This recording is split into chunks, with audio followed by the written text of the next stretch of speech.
Hi, everybody. My name is Christian Zaharia. I'm very glad to be here with you and to share some interesting things from my experience. It's very nice to be here. You should try it too. So, as I said, my name is Christian. I work for Dell SecureWorks for more than 1 year. I'm the team lead for one of our big customer from United States. And I'm leading a 8 members team of information security analysts, and we are securing a very wide environment with more than 200,000 devices, users, and so it's very, very challenging. Before that, I worked for more than 5 years for the National Police Force, and I think some of you already know me from very early hours in the morning, knocking on your door. Don't blame me, blame the system. I was part of a big team with the FBI in a task force office, working together in joint cases. And it was a very interesting experience. So, for the today presentation, I will talk about social engineering. I'm sure that most of you already know what this means. That's why I don't want to bore you talking about some technical things about that. And because an image or a movie could explain more than 1,000 words, I will present you a movie about that. This one, wait a second. Yeah, I think some of you already seen it, but it's a very interesting movie about that. And after that, I will talk about social engineering. So I invited a few of the world's best hackers to try to hack me and show me where my vulnerabilities are. And now I'm going to meet them in Las Vegas for DefCamp, the biggest hacker convention of the year. They're going to hack me using social engineering, which is essentially hacking without any code. They just use a phone and an internet connection. You want to do a sample phishing call? What's phishing? Phishing is voice solicitation. And basically, what you do is you use the phone to extract information or data points that can be used in later attack. Let's do it. Who are you going to call? Maybe I'll call your cell phone provider and see if I can get them to give me your email address. I bet they're good. I bet they have my back. But yeah, go for it. I'm going to spoof from your number, so it's going to look like it's calling from you. Okay. Hi, I'm so sorry. Can you hear me okay? My baby, I'm sorry. my husband's like, we're about to apply for a loan and we just had a baby and he's like, get this done by today. So I'm so sorry. I can't call you back. I'm trying to log into our account for usage information and I can't remember what email address we used to log the account. The baby's crying and can you help me?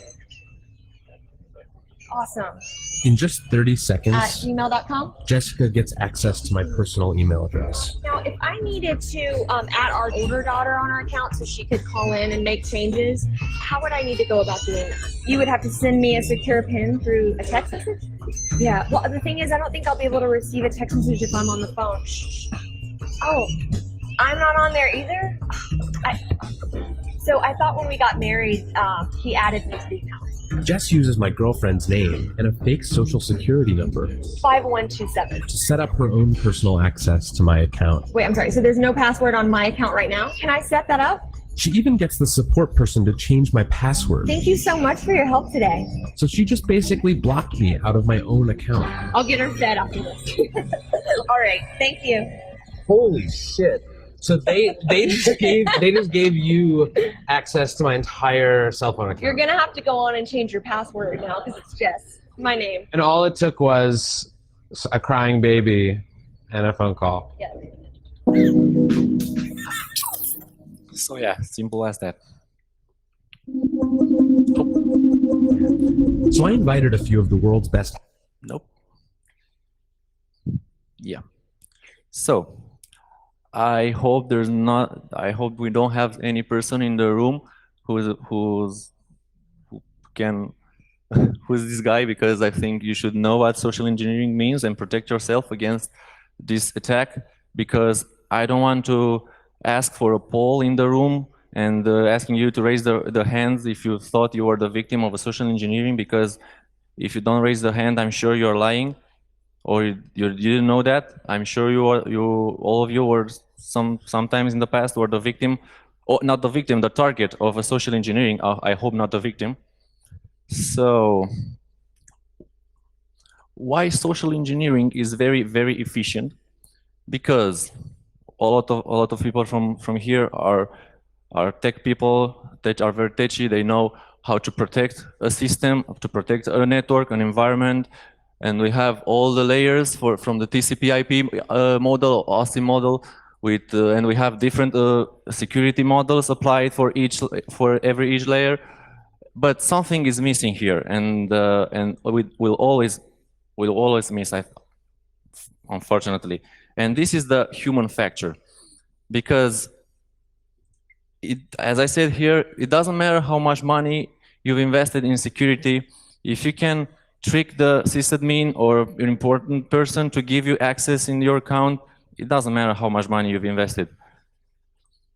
Because in social engineering, the key factor is psychology. You don't need to be very technical to be a technical person, and you will see a case a few slides ahead. If you know how people react, if you know how people think, it will be very easy to gain not only an authorized access, but money and everything else you want. Why we're vulnerable? I think it's in the human nature. First case, our desire to be helpful.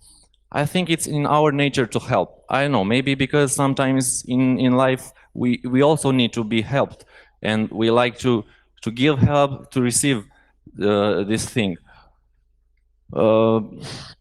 Our tendency to trust people we don't know is very related to the first case. Our fear of getting into trouble. Yeah, we don't like to get out of our comfort zone. If we are good the way we are, okay, I don't want to change something. If I receive an email that says that my bank account will expire if I don't update my personal information, yeah, maybe if I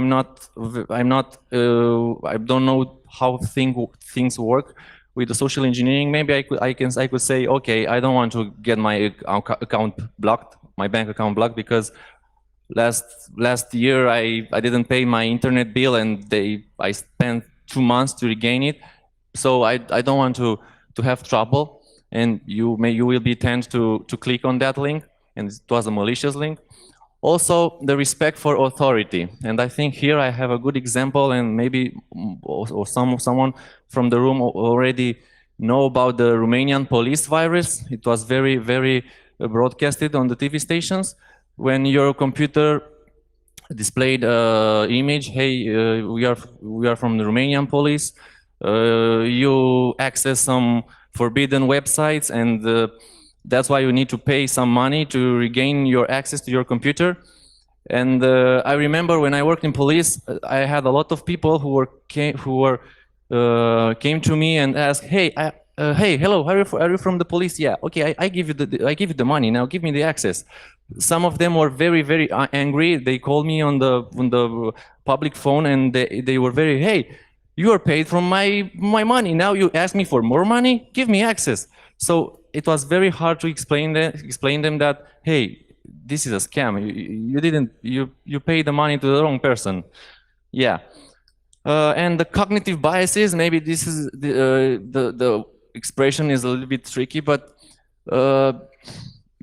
is very related to our comfort zone also, because in life, if you're very used with some situations, if you make some statement about something and you have some experience about that, you thought that all other experiences will be the same as you had in the past. As I said, if someone seems kind and generous, perhaps one might believe that they are also intelligent and honest, because you've met a lot of person who were kind and generous, and they were also intelligent and honest. You will say, okay, all the person who are kind and generous are also intelligent and honest, and you don't see what's behind this mask.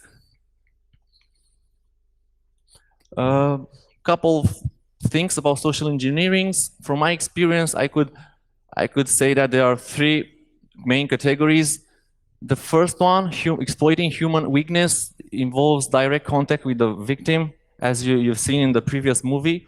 So you use your skills, your persuasion skills to scam someone and make him react as you want, or if you can, how he wants. Negligence exploiting, that means you don't have a direct contact with the person, but you have some life experience and you know how things work.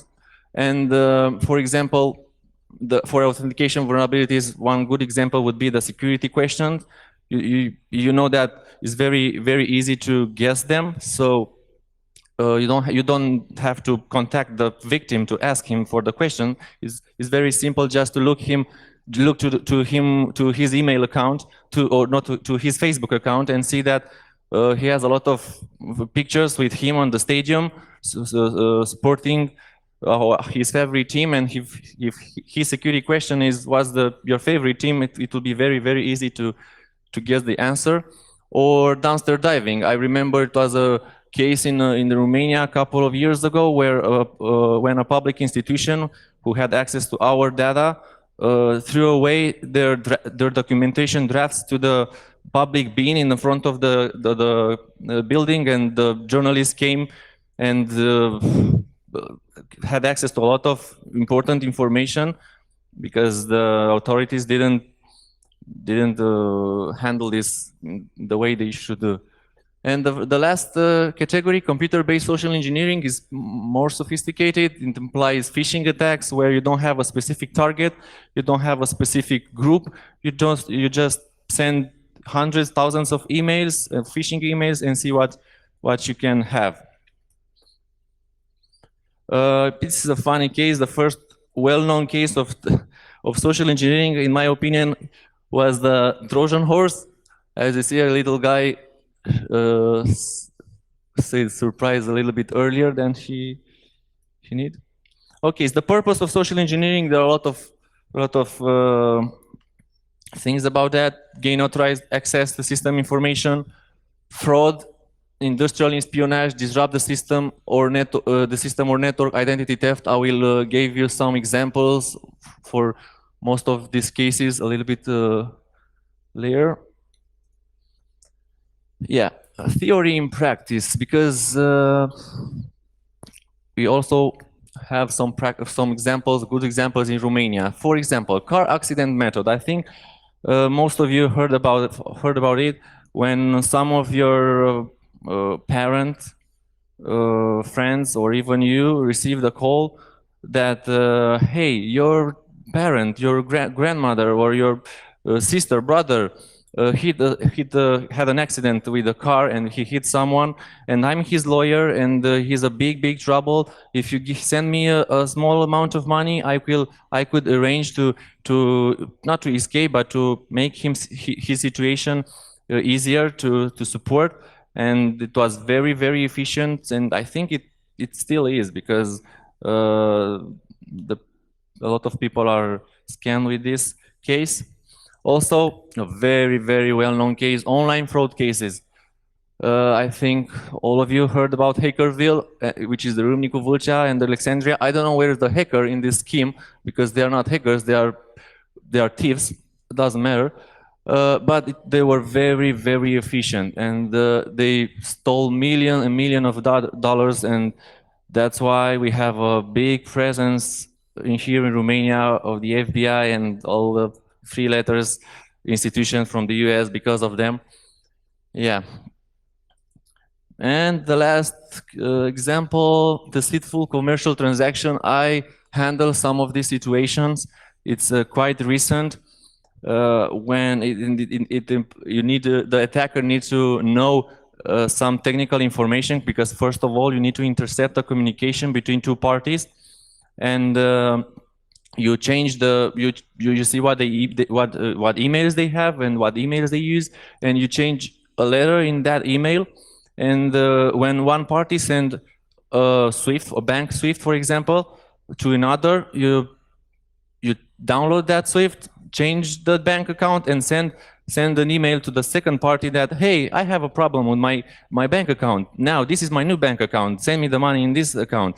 And the victim didn't see that just a small I letter changed in his email account, and he sent the money to the wrong bank account. And it was very, very efficient. I think last August, this summer, a company from Nance County sent $40 million to another bank account to and I don't know if they will ever have this money back. And now a big case I will present you is from zero to hero, how to be famous with zero IT knowledge. Because imagine yourself that you are an employer, poor and an employer in a village somewhere in the western Romania, and you don't have a specific skill, you don't have money, you don't have a proper job, but you know that you like the late night shows and you like the nice girls dancing around, and you want to see this world and to hear news from this world from inside. So, yeah, this is me in 2011 with this little guy. It was a very, very known case that time. It was about the Mikul Fum or Little Smoke. He was not. I can even say that he was a script kiddies, because script kiddies are very, very techy than this guy. The only thing he used in his activity was some free proxy, working public proxies, which was hide my ass, yeah. And after he grabbed a public IP proxy to hide his private IP, he checked his IP with IP chicken. It was, yeah, the names are also funny. But the main ingredient in this case, there were two main ingredients: the perseverance and patience. Because when I did the forensic on his device, he was very, very, very well organized. He had a folder for each victim, and each folder had a lot of information about that victim. And he, as I said earlier, he exploited a vulnerability in one of the authentication methods for Yahoo or Gmail, and this was the security question.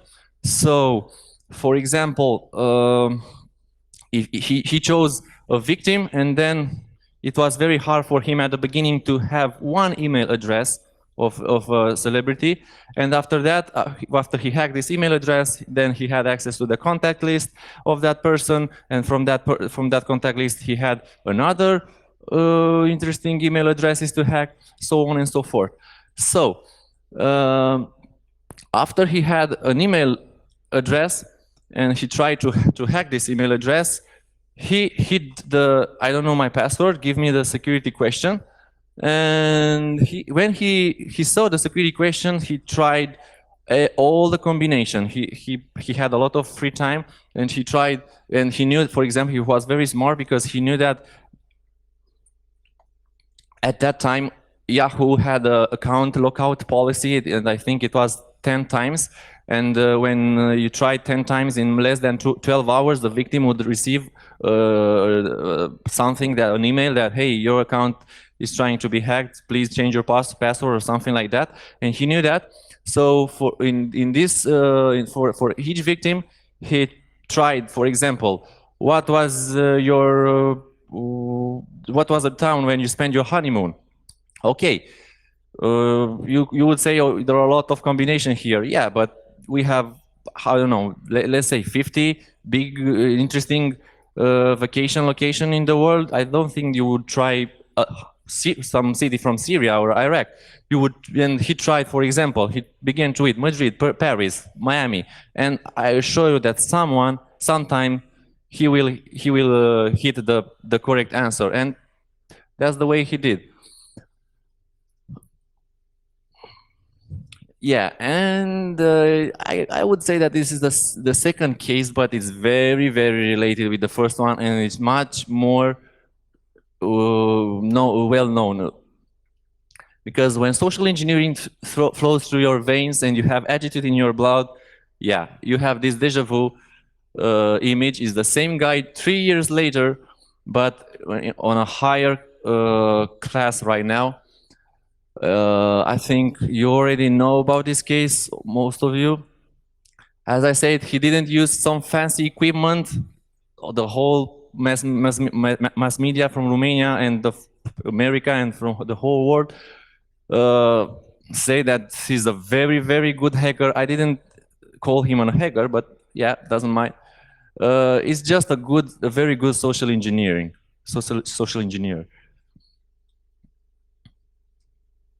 Consequences of his actions, I don't know if it worth it. He received worldwide recognition, but he also received 7 years in prison in Romania and another 4 years in the United States. I don't know if it worth to stay 11 years in prison for that. I don't know. But most important, and I think this will remain after his actions, is that this case was used for political purposes, and we have a very recent situation a couple of days ago when I heard a lot of news about that. 2 days ago, when I looked to the U.S. elections, some guys from Romania, from some journalists said, "Hey, we are very proud that after the Dracula, we have Guccifer to be proud of." I don't know if this is something we should be proud of. Yeah, there were a lot of rumors about that it was something like a legend. Romanian hacker found dead in jail cell. This isn't true, but they used this information to create a special atmosphere around this case. I even, now to tell you a joke, I even heard a joke about Guccifer, and it's very, very recent. It said like 2 days ago, Mr. Trump went to sleep, and after 4 hours, he received a call, and hey, hello, hey, I'm Guccifer, Mr. Trump. I didn't call you to tell you that, to ask you to thank me that I made you president. I only phoned you to discuss about the extraterrestrial technology that you Americans buy from some aliens. Oh, how the heck do you know that? I just heard about that 3 hours ago. How do you know about that? Yeah, because I just want to tell you that these hackers, these aliens, are not they're not very intelligent. They are Chinese because I hacked their account.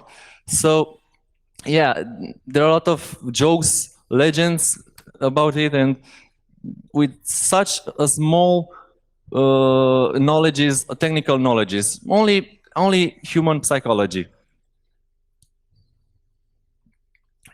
Best practices to protect your PII. I have some of them, but I think there are many others.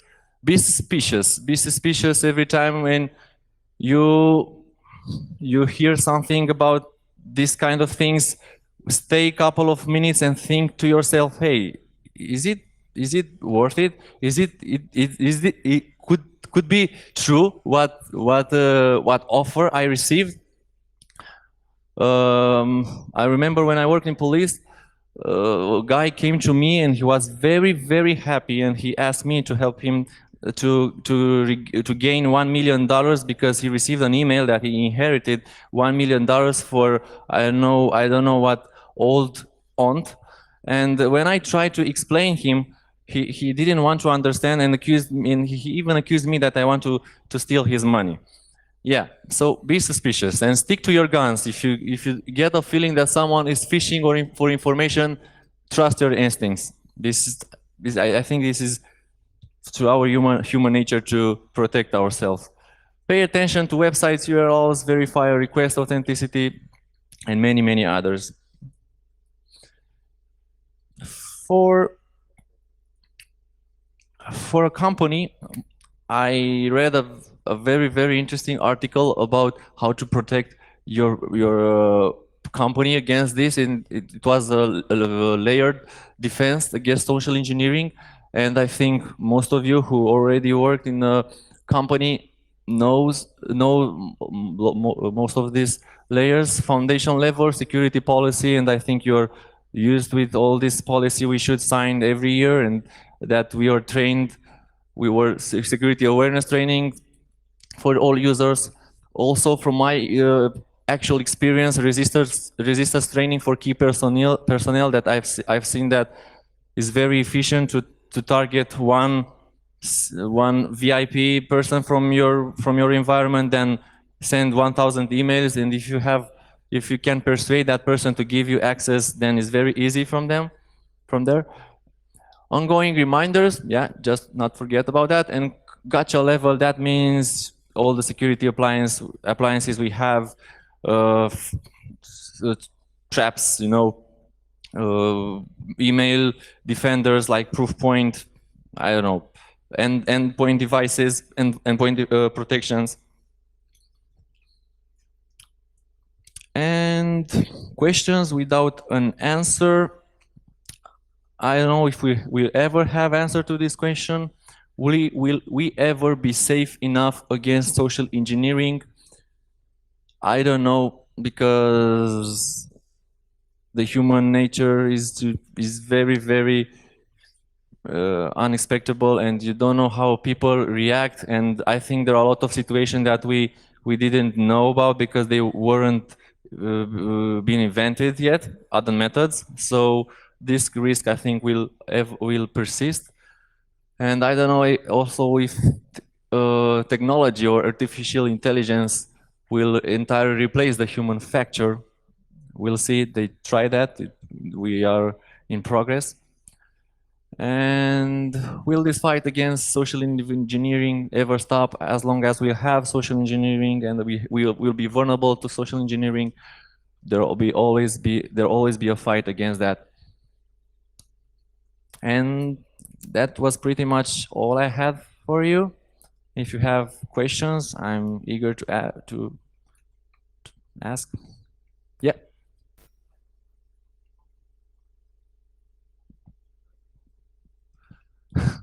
Yeah, his question was how was Guccifer or Miguelito Smo, because the same person was caught. He made, as I said, he made some mistakes in his activities. For example, he used proxies, and but he also accessed his personal Facebook account with the same email proxy as the victim's account. Yeah, and many others, which I can tell right now. Yeah, there are a lot of methods. This is one of the methods.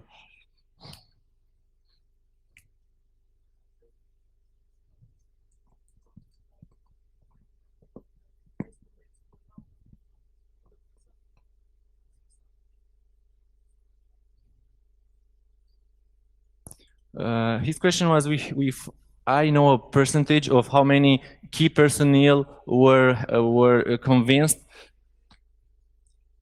It's very hard to estimate that, but I know from my actual experience and previous experience that there were a lot of cases, and it's very hard to believe that, because you think that if someone reach a certain level in a company and it's I don't know, a sysadmin or something, you would say is a very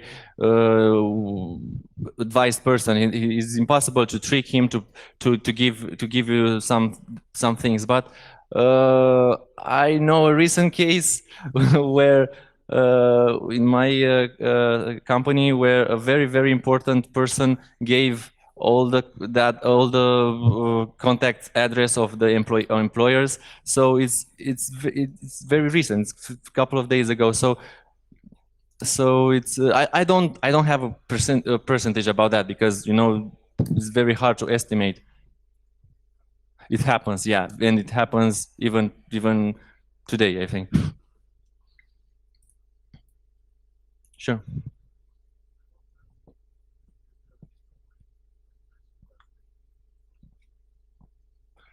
I think his question was, it's a legal way to link this to situation, pen testing and social engineering. But I think that social engineering is a part of pen testing.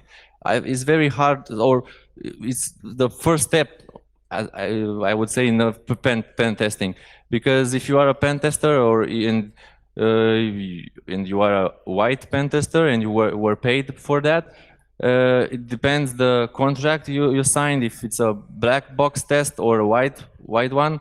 So, but if it's a black box, which is the most efficient pen testing, I think you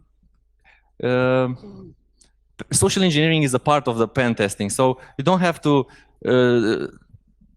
receive some extra money for that. If you receive money for a pen tester, you will do social engineering too. So they are merged one to each other. This would be my answer.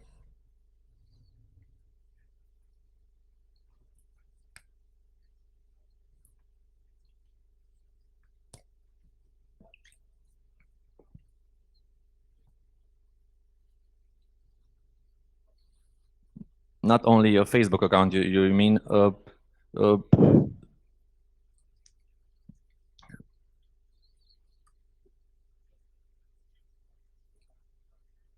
without being public? The answer in this situation is very complex. You know, you could, as I said, if you know that person, you can trick him in some other ways, not on the internet, in some other ways to give him his email address, to know his email address. For example, you pretend that you promote. I don't know if you know that he smokes, you promote a smokes campaign, and hey, do you want this cigarette packet? Okay, do you want to receive any advertisement advertises about this is my product? Hey, fill this piece of paper and give, and you only ask him for name and email address. I don't know, it's just one method that came to my mind right now. But also social engineering is so widespread and so complicated, and it has a lot of ways to do it, that you don't have a 100 correct answer for it. Hey. Hey. So I've seen in your slide that you mentioned Guccifer 2.0. Yep. Okay. So do you think this guy actually is a hero right now? And behind him, he formed a group like Anonymous, and because Guccifer 2.0 hacked all Clinton's email account and other stuff. And as I said, it's a blog about it, if you guys didn't know. As I said, there were a lot of legends for Guccifer, and that one of them was the Guccifer 2.0 is the same guy with the first Guccifer case I also presented to you. No, there are two different groups. This Guccifer and another group who call himself Guccifer 2.0, and this group was the one who was very widespread these days, but it's not the same guy. Yeah, they used his reputation and his name only to promote themselves. Okay, that's all. Thank you very much.